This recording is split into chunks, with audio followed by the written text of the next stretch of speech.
Oke. Satu-satu ya. Daya ingat saya kadang suka melemah. Ini barusan ada yang bertanya tentang ini, takutnya nggak kedengeran sama mereka. Ada yang bertanya katanya kalau misalkan ada orang yang mini gitu ya, kayak yang cebol gitu kan maksudnya ya. Nah, itu kan berarti ada kekurangan hormon growth factor.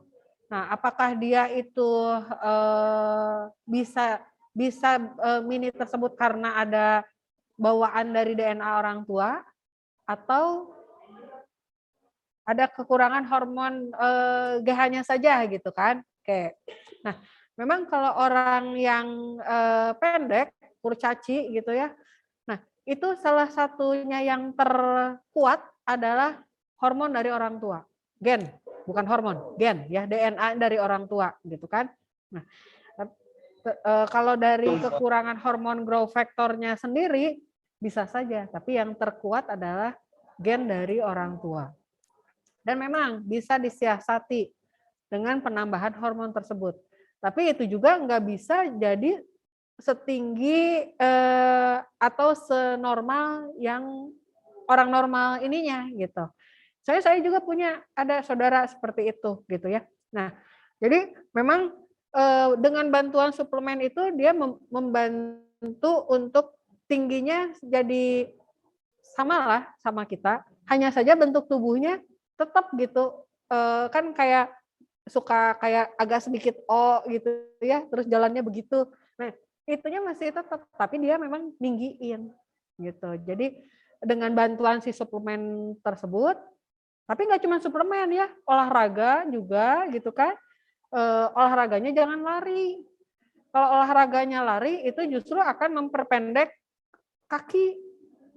Berenang, kalau mau lari mah jalan aja ya. Berenang jadi kalau basket walaupun ada lari itu ada loncat. Itu bisa meninggi gitu dibandingkan dengan lari. Kalau lari kan beban tubuh terus ini kan. Jadi olahraga, suplemen dan makanan gitu. Gitu ininya. Itu memang bisa menambah tinggi walaupun memang nggak mungkin sama seperti yang umumnya gitu. Seperti itu ya. Bisa ini yang ke satu. Ada pertanyaan lagi nggak dari yang pertanyaan ke satu atau cukup? Ada, Bu. Nanti dulu kayak heula ya yang diluring heula. Sudah cukup. Oke. Yang pertanyaan keduanya teh naon tadi teh? Yang diabetes.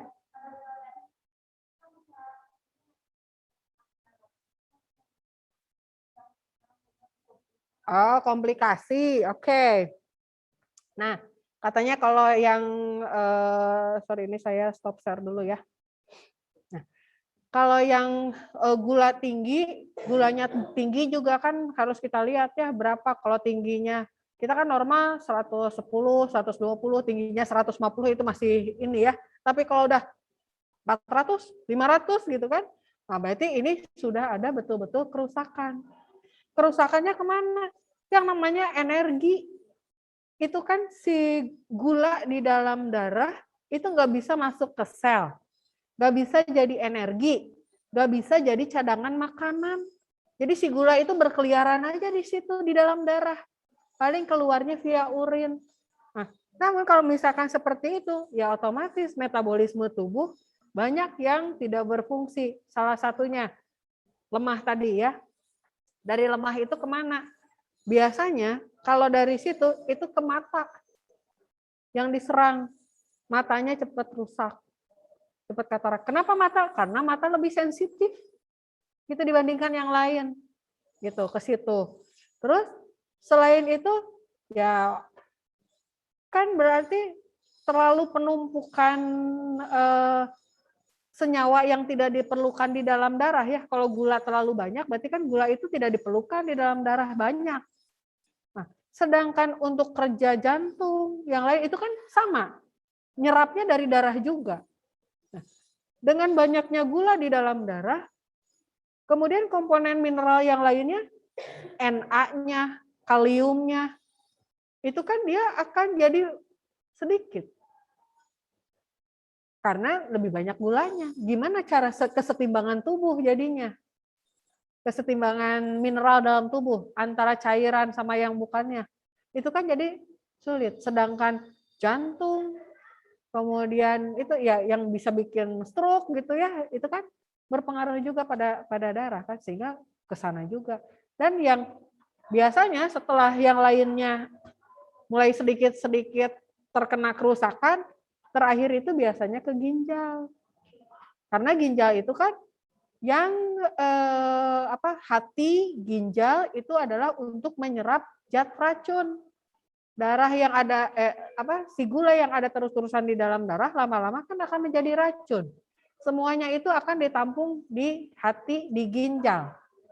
Kalau kerjanya terlalu kuat, rusaklah gitu. Itu makanya nanti ginjal rusak, kreatinin meningkat gitu kan. Kalau kreatinin udah meningkat, kita kan harusnya di bawah 1 gitu. Ini ningkat. Berarti kerja ginjal udah nggak optimal. Jadi ya banyak kesana kemari. Makanya dari gula itu komplikasinya kesana kemari. Karena dia ngejarnya ke beberapa titik. Gimana? Ada lagi pertanyaan? Cukup. Oke, heula, yang di sini dulu. Gimana tadi? Siapa yang di Zoom yang mau bertanya? Mana ya tadi? Mana tadi ada cowok? Oh iya, kumaha Randy? Tadi kan kata Ibu teh, emang kata Ibu teh faktor genetik ya yang tinggi badan. Terus kalau misalnya kita kan pakai suplemen kayak gitu, nah ada risikonya nggak Bu ke depannya kayak gimana? Misalnya teh kalau ke depannya itu bisa penyakitan atau gimana gitu ke tubuh kita. Sedangkan kalau misalnya kita mengkonsumsi suplemen tanpa olahraga dan tanpa apapun gitu, mengatur pola kehidupannya tuh jelek lah gitu. Tapi sering pakai suplemen, gimana tuh Bu? Oke. Nah itu dia memang suplemen, kita mengasup suplemen itu pasti ada keuntungan dan kerugiannya. Tadi yang saya sebutkan memang keuntungannya seperti itu, tapi memang harus disertai dengan makanan yang bergizi serta olahraga. Kalau misalkan tidak disertai itu, badan kita tidak diolah, maka si suplemen tersebut, kita makanya ngasup aja terus suplemen. Si suplemen itu dia kan zat kimia. Zat kimia itu lama-lama akan merusak hati. Gitu kan? Nah, selain itu berarti akan ada penumpukan ya itu tergantung suplemennya apa ya. Kalau saya sih ngambil contohnya enggak suplemen dulu deh. Susu aja. Susu Anlin. Saya jadi nyebutin merek. Maaf. Ada susu itu gitu. Nah, misalnya pengalaman lagi. Jadi, terlalu banyak minum susu yang penguat tulang, itu juga ternyata tidak baik untuk tulang. Karena dia itu bisa merapatkan pori-pori tulang. Dengan merapatkan pori-pori tulang, itu bisa membuat tulang kaku. Akan membuat tulang kaku. Sehingga ada telepon, saya gimana cara ngediemin tapi nggak usah ngematiin dia. Gimana cara ngecilitnya? Dah. Nah, seperti itu gitu ya. Jadi ada susu aja seperti itu gitu. Nah, ini suplemen. Suplemen itu kan berarti yang dimasukinya zat besi. Kemudian pasti banyak mineral yang dimasukkan ke situ. Belum lagi pemicu pertumbuhan, kalsium dan yang lainnya. Nah, kalsium terlalu banyak atau zat besi terlalu banyak, itu kan nggak dibutuhkan tubuh gitu. Jadi kalau kita tidak mengolahnya, otomatis yang berat itu nanti kerja dari hati dan ginjal. Nah, jadi kalau misalkan terlalu berat kerja hati dan ginjal, khawatirnya nanti ya itulah kerusakan ginjal gitu kan, terkena penyakit hati gitu. Bukan penyakit hati jadi ini ya, jagalah hati. Nah. Ya jadi maksudnya kalau di sini bukan itu.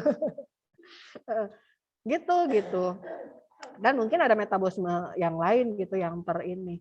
Jadi sebaiknya kalau misalkan kita mau menggunakan suplemen tersebut bisa saja, tapi jangan terus-menerus gitu. Jadi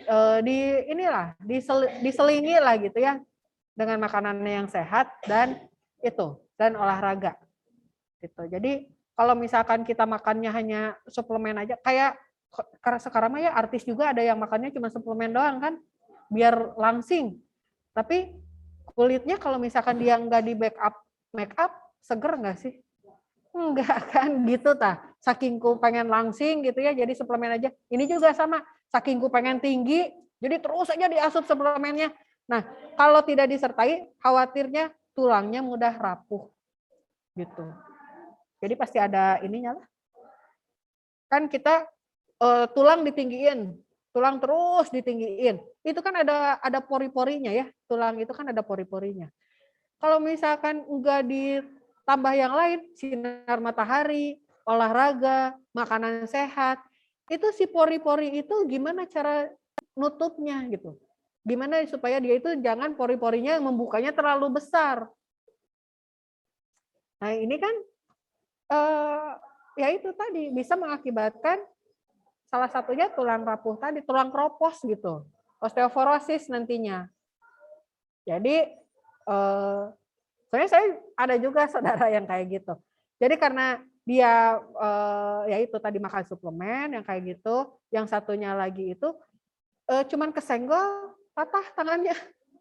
Ada juga yang kayak gitu soalnya gitu. Jadi nggak bisa kesenggol sedikit, jadi kayak tulangnya itu jadi kayak kaca gitu. Jadi harus hati-hati kita ininya gitu memperlakukan. Nah, jadi khawatirnya gitu kerugiannya seperti itu. Gitu ya, Randy, gimana? Ada yang kurang jelas nggak? Yang Udah Bu. Yo, sama-sama. Oke. Kamu apa?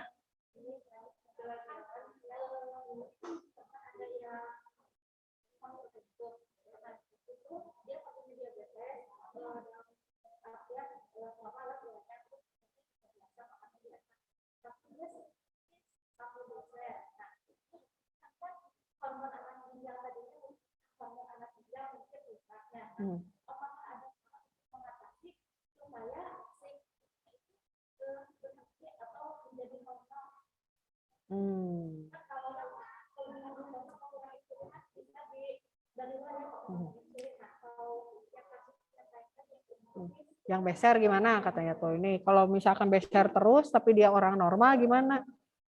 Ya sebetulnya kan itu harus diperiksa ya apakah betul dia anak ginjalnya yang rusak atau enggak gitu kan. Kalau memang ternyata seperti itu yang sebenarnya nggak masalah juga. Kalau sering pipis, kalau menurut saya ya sering pipis itu nggak masalah, justru bagus. Jadi urin itu dia akan keluar terus sehingga warnanya itu kuning jernih. Itu justru sehat dibandingin jarang pipis. Nah kan kalau kita pipis terus otomatis itu akan haus. Dia kan minum terus. Nah justru itu akan mengencerkan atau menguras dari ini. Kecuali kalau memang dia punya penyakit tertentu. Gitu. Saya kan nggak, masing-masing orang itu mempunyai metabolisme tubuhnya beda-beda. Gitu ya. Jadi kita memang kalau pengen tahu apakah kita itu berpenyakit atau enggak, ya harus dicek dulu gitu. Apakah cek hormon? Kan alergi aja ada ceknya kan. Hormon juga pasti ada diceknya gitu. Mau hormon apa? Pasti ada pengeceknya gitu kan. Nah, apakah dicek hormonnya gitu ya untuk melihat fungsi kelenjarnya itu baik atau enggak atau gimana. Tapi kalau ternyata setelah dicek semua kondisinya baik-baik aja kecuali karena dianya itu sering beser gitu ya. Berarti kan sebenarnya nggak masalah, tapi dianya aja minumnya aja yang banyak gitu. Justru iya minumnya harus yang banyak karena kalau sering pipis nggak minum dehidrasi. Dehidrasi itu kena otak. Jadi makanya saya minum suka banyak itu khawatir dehidrasi kan. Kalau dehidrasi udah puyeng, nggak bisa mikir, kunang-kunang. Yang takut itu kalau otak kekurangan oksigen, pingsan, koit gitu kan, gitu. Gitu. Jadi kalau menurut saya sih kalau misalkan dia mau dicek ya silakan dicek ya kondisinya seperti apa. Tapi kalau setelah dicek kondisinya normal-normal aja, cuma karena itu mendingan banyak minum aja, karena itu akan bagus. Tapi ya cek aja urinnya bening nggak gitu. Ya kan urin yang bagus itu kan bening, nggak bening-bening amat sih ya, maksudnya kuning jernih. Kalau misalkan udah agak kecoklatan kayak teh gitu kan, bahaya berarti kurang minum. Terus berarti dia nggak boleh minum kopi, nggak boleh minum teh, air putih aja terus. Soalnya kalau minum kopi atau minum teh, justru ginjal akan semakin capek kerjanya. Jadi harus minum air mineral. Gitu. Ya, gitu sih. Ya sama-sama. Gimana yang di sini ada yang mau ditanyain tidak? Ya, gimana Cina Popi?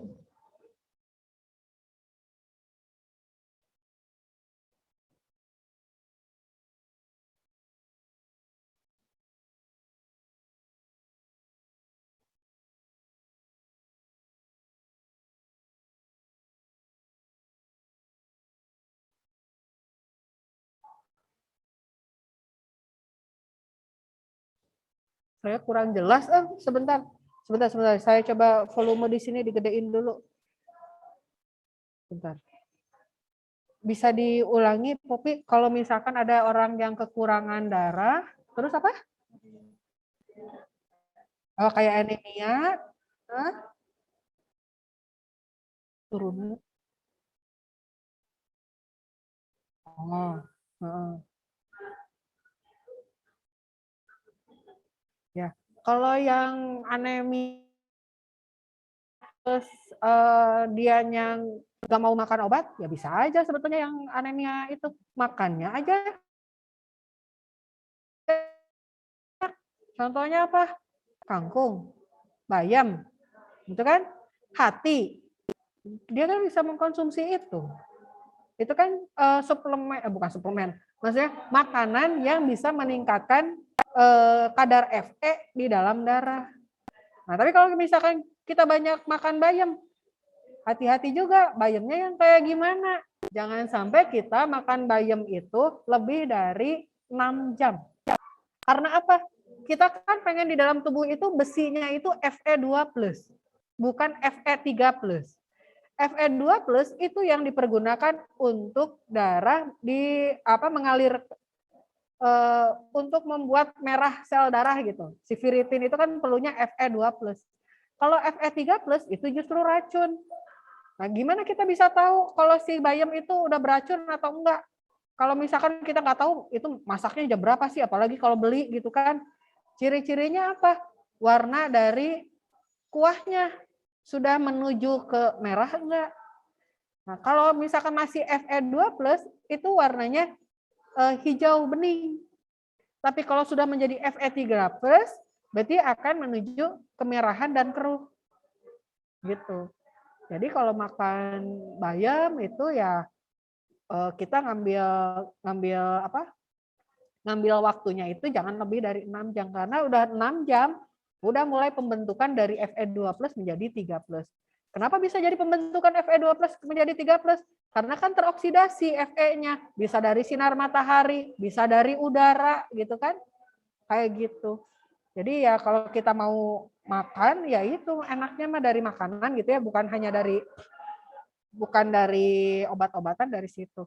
Tapi kalau memang anemianya itu udah parah, ya memang harus dibantu dengan obat juga sih kalau memang parah gitu ya ininya. Sampai harus transfusi misalkan. Ya itu sih. Itu ya. Emang siapa yang ini kamu anemia enggak?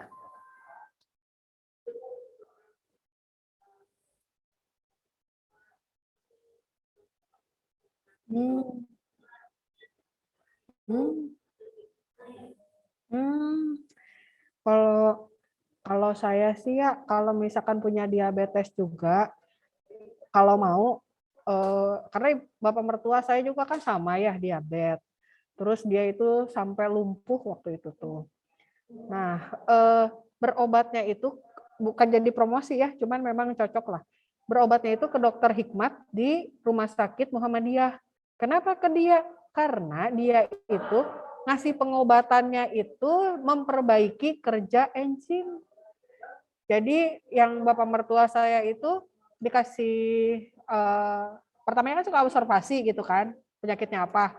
Dia perbaiki dulu mekanisme yang mana gitu. Selama 1 bulan dia kasih obat untuk yang mana. Terus nanti bulan berikutnya kontrol yang diperbaiki mananya gitu setelah konsultasi dan yang lainnya. Sampai alhamdulillah bisa jalan, bisa sepor, bisa yang lain. Itu dari lumpuh gitu. Jadi yang asalnya masa sih bisa jalan lagi gitu ya.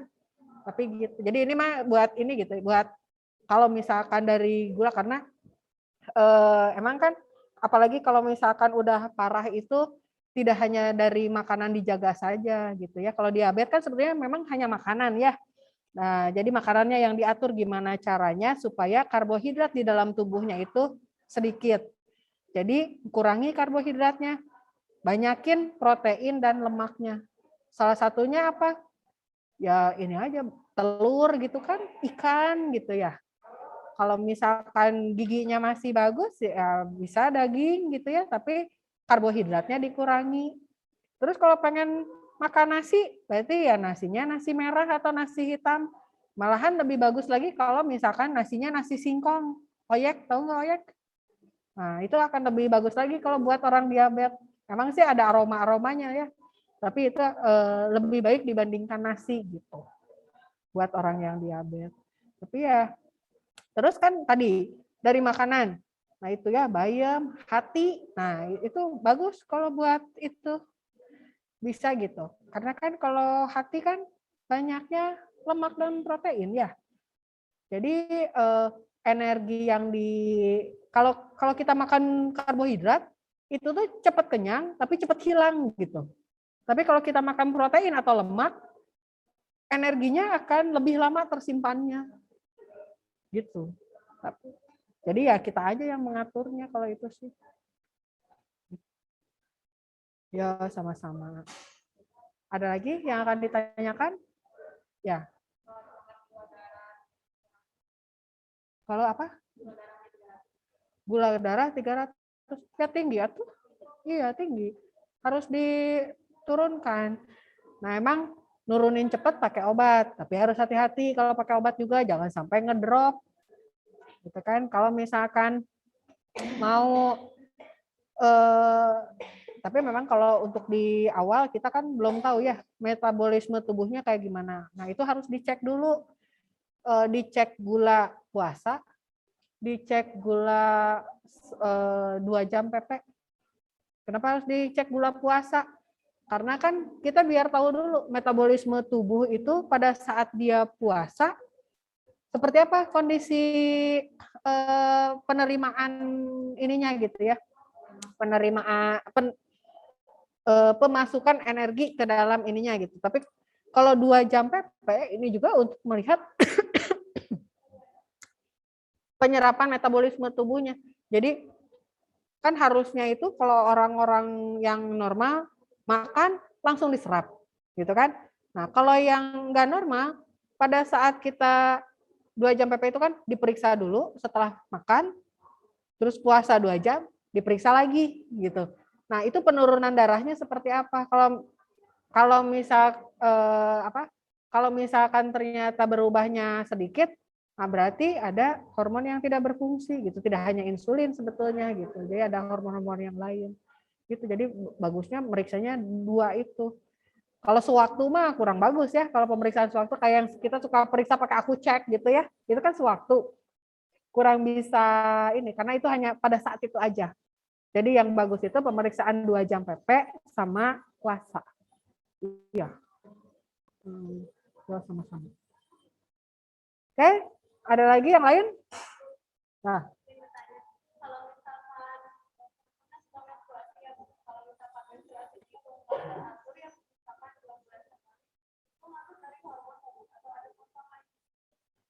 bisa ngaruh dari hormon, bisa ngaruh dari stres. Udah nikah belum?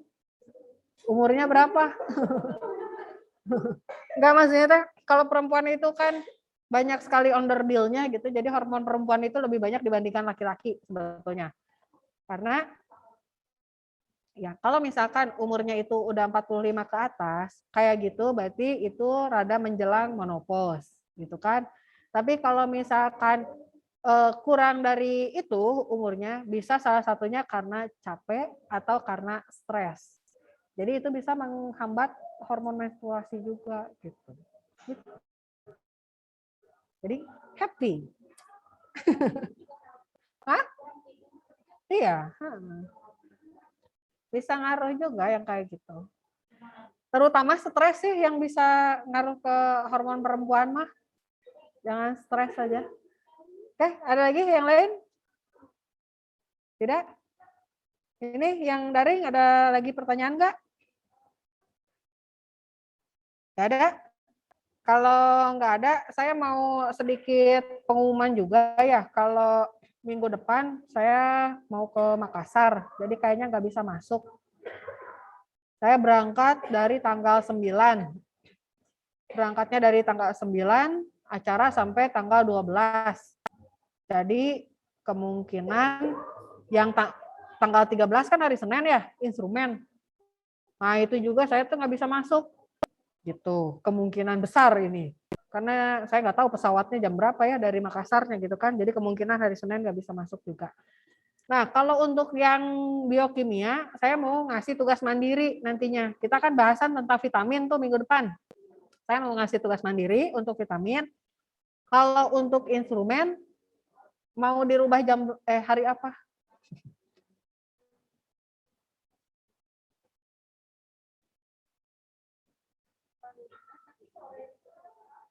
Jumat. Jumatnya yang minggu depannya lagi.